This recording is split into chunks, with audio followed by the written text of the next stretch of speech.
For decades, Japan relied on the US and the Middle East to keep their lights on. But right now, a massive geopolitical pivot is happening that almost no one is talking about.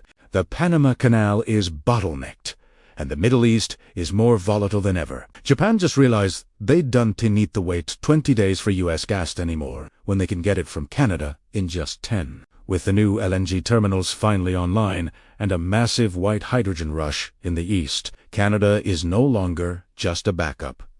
It's the new priority. Why is Japan betting its entire energy future on the Great White North? And why is the US suddenly losing its grip on its biggest customer? The answer changes everything we know about global power. Let's dive in.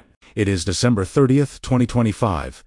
In just the last 48 hours, the Canadian industrial landscape has shifted. We are seeing AI satellites discovering massive lithium deposits from space, a sudden staking rush for a mysterious new energy source in Nova Scotia, and a major geopolitical pivot where Japan is officially prioritizing Canada over the Middle East. If you want to know where the money and the machinery are moving in Canada right now, you're in the right place.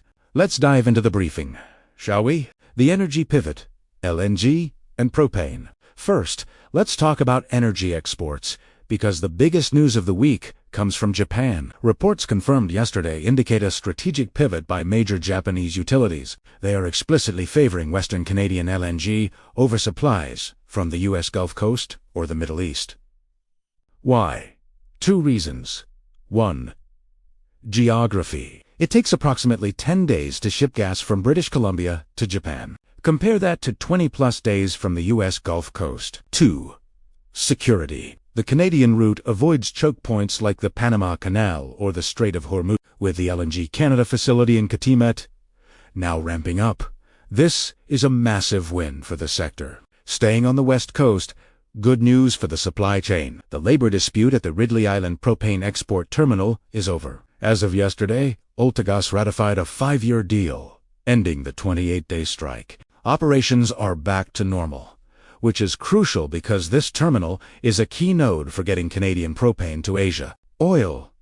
The TMX reality check. Now, let's look at the Trans Mountain expansion, TMX. We finally have late December data, and the shift is undeniable. For decades, Canadian oil was trapped, selling almost exclusively to the US at a discount. And that is over. Exports from Vancouver to Asia have surged, Namakin up 75% of the volume leaving the Westridge Marine Terminal. The pipeline is running at about 87% capacity. But it's not all green lights. Independent analysts have just flagged concerns about the project's profitability versus its massive construction debt. The oil is flowing, but the debate on whether the math works for the taxpayer is just getting started. The new frontier. White hydrogen. Now, for something that feels like science fiction, there is a brand new rush happening in Nova Scotia right now. Companies are flocking to Cumberland County to stake claims for white hydrogen. Unlike green hydrogen made with electricity or blue hydrogen made from natural gas, white hydrogen is naturally occurring underground. Junior explorers like Quebec Innovative Materials Corp. Are reporting high-grade soil gas samples. This is looking exactly like the early days of the lithium boomer race to stake land on the East Coast for a potential low-carbon fuel revolution. Mining, AI, and satellites. Speaking of the lithium boom, technology just changed the game in Quebec. On December 29th, Q2 Metals and Fleet Space announced a major expansion at the Cisco Lithium project in James Bay.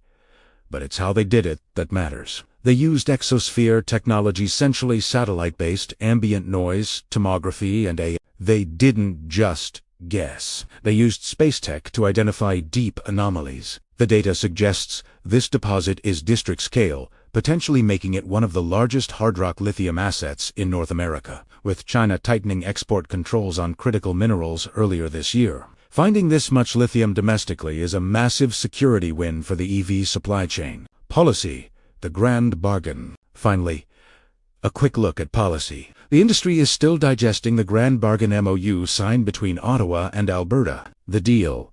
Alberta agrees to emissions caps, and in exchange, the feds put up cash for carbon capture and support new export infrastructure. Some are calling it tectonic, ending years of fighting. Others are skeptical, noting that while the government supports pipelines, there isn't a private company stepping up to build a new one just yet.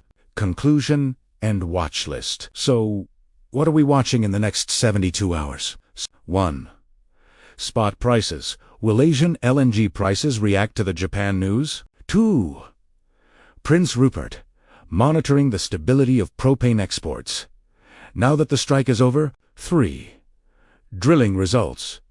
More asses from the James Bay lithium sector. Canada's industrial engine is revving up for 2026. If you found this update helpful, hit that like button and subscribe for our next briefing. Thanks for watching.